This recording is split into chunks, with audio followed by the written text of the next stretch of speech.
Leftists have some interesting ideas about the economy. Right-wingers and ordinary people may be rightly confused or upset by our conclusions. However, I think that there would be far less confusion if more people understood the premises that we're working with, in particular, if more people understood the labor theory of value. Essentially, all of leftist thought, or at least its most important aspects in my opinion, are encapsulated in the labor theory of value, a theory which has been ridiculed, censored, and more often than not, simply ignored, despite its being self-evidently true. I won't explain it in its entirety here, there are plenty of other videos that do that, but to radically oversimplify, the labor theory of value essentially states that the value of an item is proportional to the amount of human labor it took to produce that item. This is not the same thing as price. Value, unlike price, is a fixed, definite quantity. Price is a fluid quantity, subject to change over time and determined by the laws of supply and demand. The price of an object is what Marx called an object's exchange value, for obvious reasons, and it can be shown to fluctuate around the value of the object.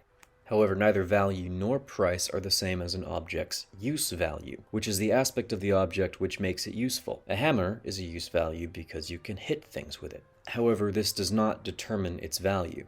It might not be immediately evident, but the utility of an object is a qualitative property, but the value of an object is quantitative. Much confusion comes from people assuming the value of an object is determined by how useful it is. In Marxist economics, however, this is not the case. Rather, the usefulness of an object is the condition for the object to contain value, not the value itself. If this is confusing, consider air and gold.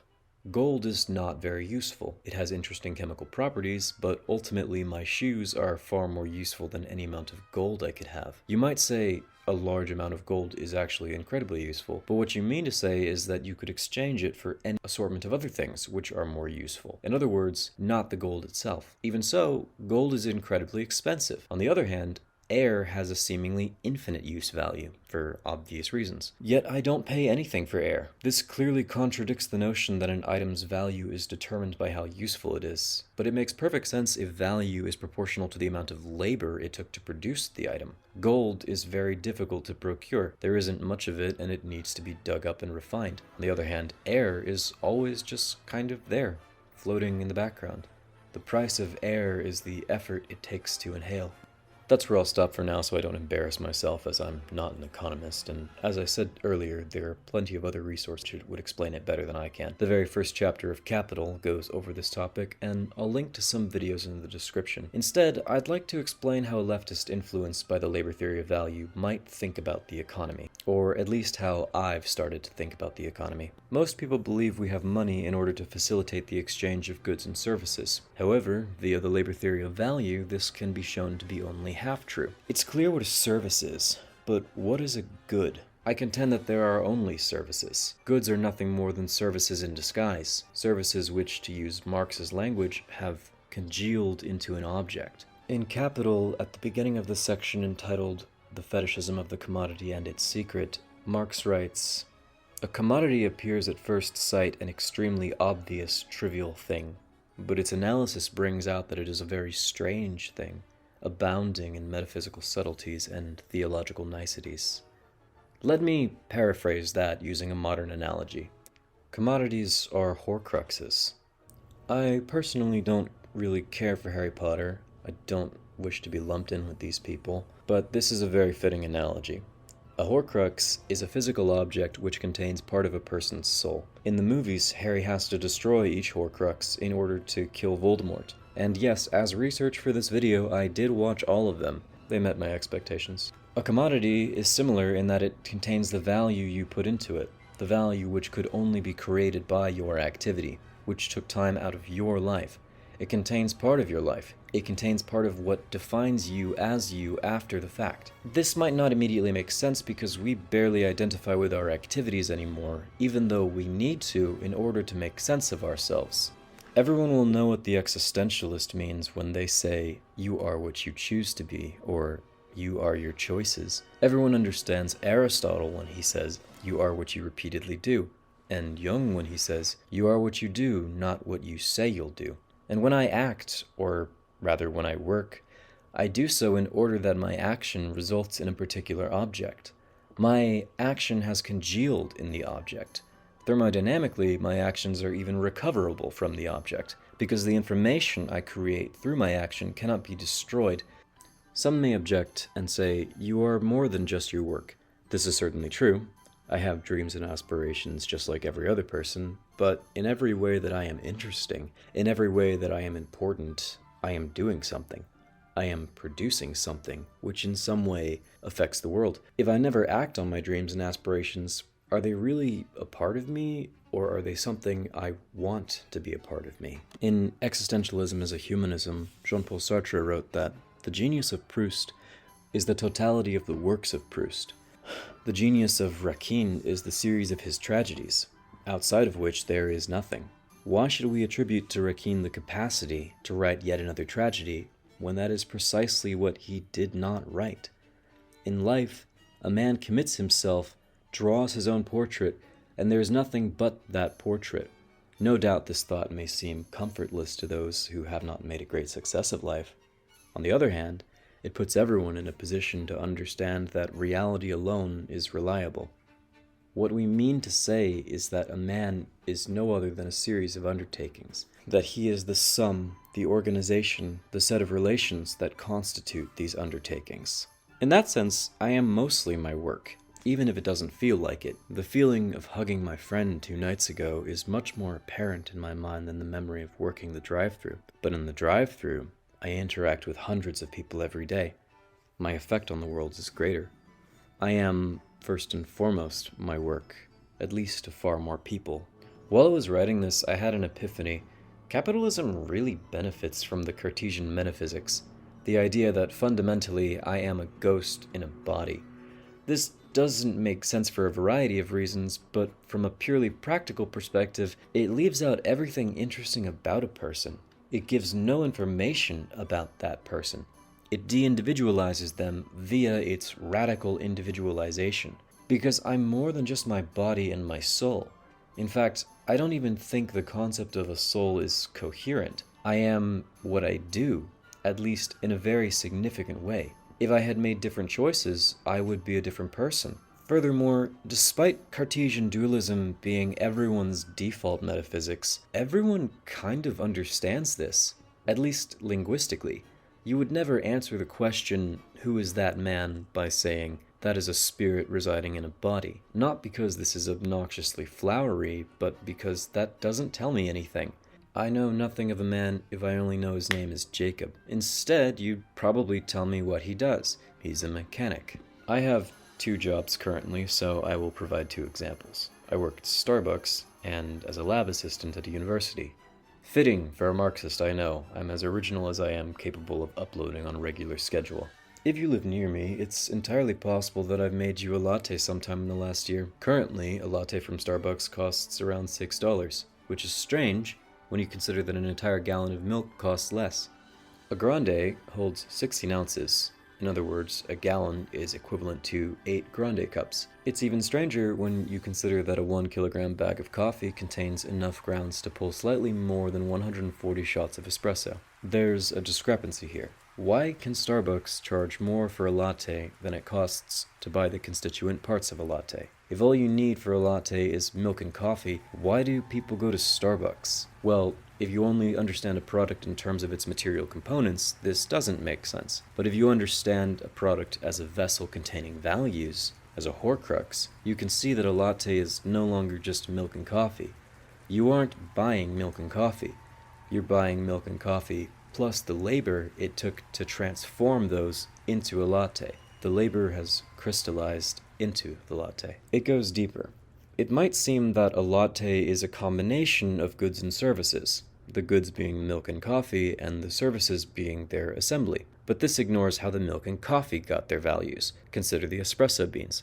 To get coffee beans to Starbucks, they have to be grown, harvested, separated into ripe and unripe, then husked, then they need to be roasted and bagged and then shipped, all of which requires human labor. By the time the beans arrive in my store, they are no longer just coffee. They contain all the labor it took to get them there. When Starbucks buys them, they aren't buying the coffee itself, but the labor they contain. When you buy a latte, you aren't buying milk and coffee plus my labor. You're buying my labor plus the labor it took to get the milk and coffee to me. I stated at the beginning that the labor theory of value is self-evident, but I know some will be skeptical. Despite my feelings, Marx and Engels maintain that theories needed to be informed by history. So, in Capital, Marx talks about inventions like the electric spindle, the electric loom and sewing machine, which drastically cut down on the amount of socially necessary labor time required to produce garments that led to a dramatic fall in value, which then led to a fall in their prices. And this was a thing that happened. Clothing used to cost way more, and now I can buy those 10 packs of shirts from Walmart for like $12, because it doesn't take nearly as much human labor to produce them anymore. Similarly, we can predict that if and when an automated method for sorting beans is invented, or when transportation is taken over by automation, this will result in a fall in the value of coffee, and therefore a potential fall in price. I personally don't care for him, but this is the sort of issue Andrew Yang kept going off about when he was campaigning for UBI. Automation lessens the price of labor in certain industries and causes people to lose their jobs. Depending on the economy, this can be wonderful and revolutionary, or terrible. I think he lost for two reasons. First and foremost, America was not ready to hear this. If they were, I wouldn't need to make this video. Second, the solution is not UBI, it's socialized automation. But I digress. But why is it a Horcrux? Containing value isn't the same as containing a soul. Well, maybe not a soul in the Cartesian sense, but part of yourself. I am what I do. What I do defines me. For the past 5 years, I've been a student. That has been a major part of my identity. I've done things that I'm extremely proud of, and other things that I'm deeply ashamed of. And I'm proud and ashamed of those actions because they are inseparable from my identity. When someone asks, "Who is he?" it makes perfect sense to answer, "He's the one who did such and such. This man was the first president. This man freed the slaves. This man played Harry Potter." I could go on.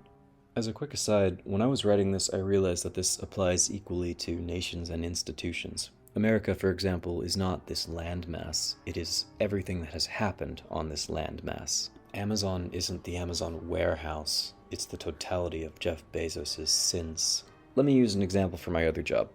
This is 10,000 copper spheres encased in Teflon. It's part of an experiment I've been building for 8 weeks.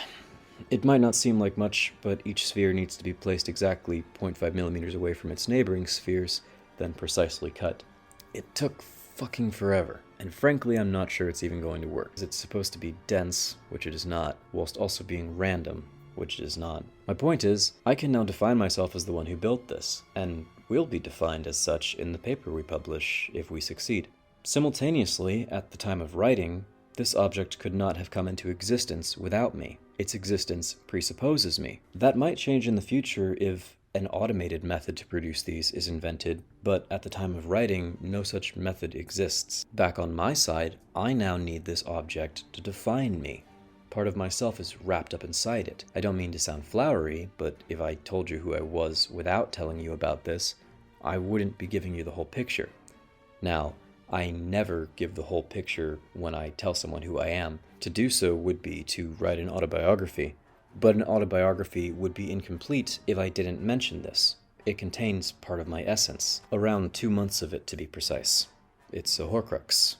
When you work, you're paid in money, which is a note saying that you've produced Horcruxes, and which is exchangeable for other Horcruxes. And that kind of gets at the point of this video. In a leftist conception of the economy, all that's going on is the trade of different forms of labor. Immediate labor in the form of services, or labor stored up in an object as a Horcrux. The circulation of goods is nothing more than the sale and purchase of Horcruxes. The sale and purchase of parts of people's lives for parts of other people's lives. And there isn't really anything wrong with that. After all, when we work, we produce items of differing utility, so it makes sense that we would trade with each other. And I don't mind letting you have an object that contains a bit of my life if I received an object which contains part of your life with a different utility but a similar magnitude of value. That's how trade would function in an ideal world, i.e. a system wherein we only exchange items of equal value. However, what actually happens is wage slavery, or stolen surplus value. For most people, the commodity we bring to the market to sell is nothing more than our own labor power, and we sell it for a wage. Wages hold less value than the work you did to acquire them. They have to hold less value in order for the company to make a profit. When you work, you produce a certain quantity of value, say $100 in a given hour, but the company that organizes this production will allot you $15, your wage, and keep the $75, your surplus. I hold the dangerously radical view that if a person produces $100, they should be able to realize the full value of $100. Again, there would be nothing wrong with selling labor trapped in a Horcrux if it was exchanged for a different Horcrux of equal labor. But we exchange our labor for wages, which are less than the value of the labor we exchange. This seems to go against the idea of trade itself. Why would we exchange something for something of lesser value? Because in our society, for most people, there is no alternative. I can't very well just stop selling my labor. I have to pay rent. Of course, I could attempt to buy other people's labor, but that doesn't fix the root of the problem and isn't easy to accomplish for most people. If this sounds too flowery for you, you can think of your life as a timeline. At this length, you were a baby. Here you were in school. Along this length you were sleeping, and along this length you were working. My issue as a leftist is that this length manifests itself in a physical object, but not for the subject who's lived it. It's not that I think I am owed more. I don't believe in owing. It's that I understand that I've produced far more for Starbucks than they have paid me, and I have the sense to identify with my production. I'm not asking for more. I'm asking back what was taken from me. I produced more than the wage I was rationed. From this I conclude Starbucks has mutilated part of myself for their own profits. If there are to be any property rights at all, it should include ownership over one's self, and therefore I demand back what was taken from me. Marx puts it thusly: you pay me 1/3 of its daily value. You therefore rob me every day of 2/3 the value of my commodity. You pay me for 1 day's labor power, while you use 3 days of it. That is against our contract and the law of commodity exchange. I therefore demand a working day of normal length, and I demand it without any appeal to your heart, for in money matters sentiment is out of place. You may be a model citizen, perhaps a member of the RSPCA, and you may be in the odor of sanctity as well.